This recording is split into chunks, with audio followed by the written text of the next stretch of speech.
नमस्कार दोस्तों, आज के वीडियो का टॉपिक है लिफ्ट में स्लिपरिंग मोटर का यूज क्यों करते हैं। दोस्तों, लिफ्ट में स्लिपरिंग मोटर का यूज क्यों करते हैं दोस्तों, इसका एग्जांपल के थ्रू आप समझ जाएंगे कि लिफ्ट में या फिर क्रेन में, जो भी क्रेन हैवी क्रेन होता है जो लोड उठाने के लिए होते हैं, उसमें हमेशा स्लिपरिंग मोटर का ही यूज करते हैं। नॉर्मल मोटर का, इंडक्शन मोटर का यूज कभी भी नहीं करते हैं। दोस्तों, इसके बहुत बड़ा रीज़न है स्लिपरिंग मोटर का यूज़ करने का और normal motor, induction motor use न करने का। दोस्तों, इसके लिए आपको एक एग्जांपल से बताऊंगा कि स्लिपरिंग मोटर का ही यूज़ क्यों करते हैं और नॉर्मल मोटर का यूज नहीं करते हैं। दोस्तों, सपोज मान लीजिए कि यह कोई पहाड़ है, ठीक है, और इस पर एक बाइक चढ़ रही है।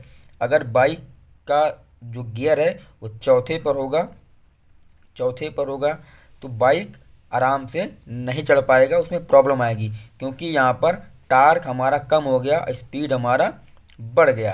टार्क कम हो गया, स्पीड बढ़ गया। और अगर इसी बाइक के गियर को हम पहले नंबर पर शिफ्ट कर देंगे तो यहाँ पर टार्क हमारा ज़्यादा हो गया, स्पीड हमारा कम हो जाएगा। तो बाइक को चढ़ने के लिए हमको टार्क की ज़रूरत होती है, ताकत की, स्पीड की नहीं। तो अगर हम स्पीड को बढ़ा देंगे, टार्क हमारा कम हो जाएगा, तो बाइक कभी नहीं चढ़ पाएगी। इसी प्रकार से दोस्तों, अब अगर मान लीजिए कोई साइकिल है, अगर इस पर एक आदमी है, अगर इसको खींचना है, तो अगर सिंगल आदमी इसको साइकिल को चला रहे हैं तो साइकिल आराम से चल जाएगा। लेकिन अगर हम इसी साइकिल पर दो तीन आदमी को बैठा देंगे तो इसको चलाने में प्रॉब्लम आएगी, क्योंकि यहाँ पर टार्क कम हो गया और स्पीड भी कम हो गया। तो हमको टार्क चाहिए होता है। तो यही काम जो स्लिपरिंग मोटर होता है, ये टार्क को बढ़ाता है, यानी कि स्टार्टिंग टार्क को बढ़ाता है। तो जब स्टार्टिंग टार्क बढ़ जाएगा तो यहाँ पर चाहे एक आदमी बैठा हो चाहे दो आदमी बैठे हो, आराम से ये साइकिल चली जाएगी। इसी प्रकार दोस्तों, इसमें बाइक में भी होता है। अगर बाइक को पहाड़ पर चढ़ाना है तो इसको हमको पहले नंबर पर शिफ्ट करना पड़ेगा, चौथे गियर पे ये शिफ्ट नहीं चल पाएगा, क्योंकि पहले गियर पे टार्क हमारा बढ़ जाएगा, स्पीड हमारी कम हो जाएगी। और अगर चौथे पर चलाएंगे तो हमारा स्पीड बढ़ जाएगा, टार्क हमारा कम हो जाएगा। तो यहाँ पर हमको टार्क की ज़रूरत है, हाई स्टार्टिंग टार्क की ज़रूरत है हमको, ताकि हमारी बाइक पहाड़ पर चढ़ जाए आराम से। तो जो हमारा स्लिपरिंग मोटर होता है उसका स्टार्टिंग टार्क बहुत ज़्यादा हाई होता है, क्योंकि लिफ्ट में या फिर क्रेन में हम वेट उठाने के लिए इसका यूज़ करते हैं। कहीं पे हमारा वेट, इसको इधर से उधर ले जाना हो क्रेन में, या फिर लिफ्ट को ऊपर से नीचे ले जाने के लिए हम उसमें स्लिपरिंग मोटर का यूज़ करेंगे। और इसमें वेट ज़्यादा होता है तो हमको इसमें टार्क की ज़्यादा ज़रूरत पड़ती है, यानी ताकत की।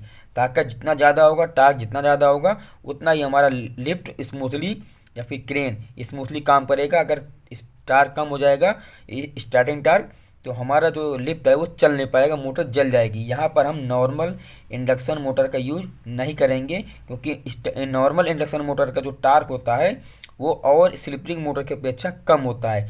अब वो दोस्तों क्यों होता है? जो हमारा इंडक्शन मोटर होता है तो उसके स्टेटर में भी बाइंडिंग होती है और स्लिपरिंग मोटर के भी स्टेटर में बाइंडिंग होती है। और जो स्लिपरिंग मोटर का जो रोटर होता है उसमें भी बाइंडिंग होती है, और जो हमारा इंडक्शन मोटर होता है उसके रोटर में भी बाइंडिंग होती है। लेकिन फ़र्क बस इतना होता है कि जो हमारा स्लिपरिंग मोटर का जो रोटर होता है उसके रोटर में भी बाइंडिंग होती है, और जो इसका रोटर अलग से होता है, इसमें एक स्लिप रिंग बना होता है जो कि कॉपर का बना होता है। जैसे कि आपका जनरेटर होता है, जनरेटर में जो जब पावर, इसमें भी एक स्लिप बनी होती है, स्लिप रिंग बनी होती है। स्लिप रिंग में इसमें कार्बन ब्रश ऐसे लगा होता है जो वोल्टेज को पैदा करता है, यानी करंट को जनरेट करता है। उसी प्रकार से दोस्तों इसमें भी होता है।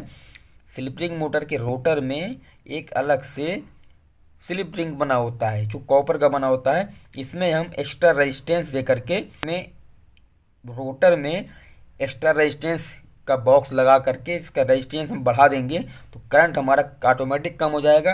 करंट कम हो जाएगा तो हमारा स्टार्टिंग टार्क बढ़ जाता है दोस्तों। इसीलिए लिफ्ट में या फिर क्रेन में स्लिपरिंग मोटर का यूज़ करते हैं, नॉर्मल मोटर का यूज़ नहीं करते हैं, क्योंकि इंडक्शन मोटर के रोटर में स्लिपरिंग नहीं लगा होता है, जिससे इसका स्टार्टिंग टार्क कम होता है।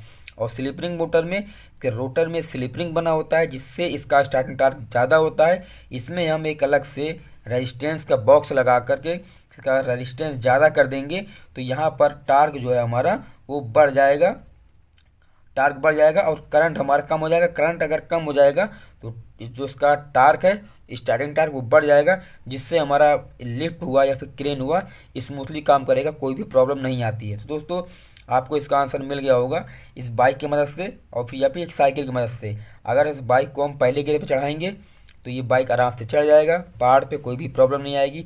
लेकिन अगर इसी बाइक को हम चौथे गियर पे चढ़ाएंगे तो बाइक हमारा ऊपर नहीं चढ़ पाएगा, इसमें प्रॉब्लम आएगी क्योंकि इसका टार्क कम हो गया, स्पीड ज़्यादा हो गया। हमको टार्क चाहिए, ताकत चाहिए, तो टार्क तभी आएगा जब हम इसको पहले गियर पे चढ़ाएंगे, पहले गियर पे करेंगे तभी हमारा ये बाइक पहाड़ पर चढ़ जाएगा। इसी प्रकार दोस्तों इसमें भी होता है स्लिप मोटर में कि रोटर में एक अलग से स्लिपरिंग पट्टी बनी होती है जिसमें हम एक्स्ट्रा रेजिस्टेंस दे करके इसका रेजिस्टेंस बढ़ा देंगे तो करंट हमारा कम हो जाएगा। करंट कम हो जाएगा तो टार्क इसका बढ़ जाएगा, जिससे लिफ्ट पर जर्क लोड नहीं पड़ता है और इसका टार्क बढ़ जाता है। टार्क बढ़ जाने से लिफ्ट में कोई प्रॉब्लम नहीं आती, मोटर जलेगा नहीं, कोई भी प्रॉब्लम नहीं आती है। दोस्तों आपको जानकारी कैसी लगी? अगर अच्छी लगी हो तो चैनल को सब्सक्राइब करिए। सब्सक्राइब करने के बाद बेल आइकन का बटन जरूर दबा दीजिएगा।